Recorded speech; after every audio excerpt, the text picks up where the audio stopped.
না বন্ধু বাংলাদেশে একটা আর্টিস্টই জন্ম হয়েছে শাবনূর, ওর বিকল্প না। এফডিসি প্রাঙ্গণে বসেছিল তারার হাট, সেখানে মধ্যমণি হয়ে ওঠেন শাবনূর। বাংলাদেশের তুমুল জনপ্রিয় অভিনেত্রী শাবনূর, বর্তমান প্রজন্মের নায়ক নায়িকাদেরও শৈশবের প্রেম শাবনূর। সম্প্রতি সিডনি থেকে ফিরেছেন জন্মভূমি বাংলাদেশে।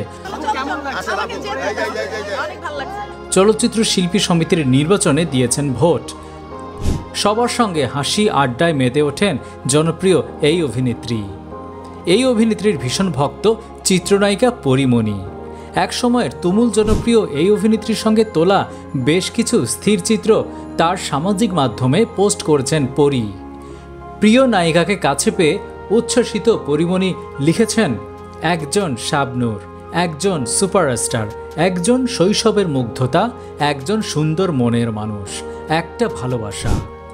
আলোচিত সমালোচিত পরীর পোস্ট করা ছবিগুলো মুহূর্তেই সামাজিক যোগাযোগ মাধ্যমে ভাইরাল হয়ে যায়। মন্তব্যে ভরে ওঠে কমেন্ট বক্স। শাবনূরকে বাংলা সিনেমার শেষ সুপারস্টার নায়িকা আখ্যা দিয়েছেন ভক্তদের কেউ কেউ। এখনো জড়িয়ে ধরছে আমার অভিমান, সবকিছু চলে গেছে। I love you. কেউ কেউ শাবনূরের হাতে 3টি সিনেমার কাজ আছে বলে জানা গেছে। সেগুলো হলো মাতাল হাওয়া, রঙ্গনা, এখনো ভালোবাসি। এর মধ্যে প্রথম চলচ্চিত্রটি পরিচালনা করার কথা চয়নিকা চৌধুরীর।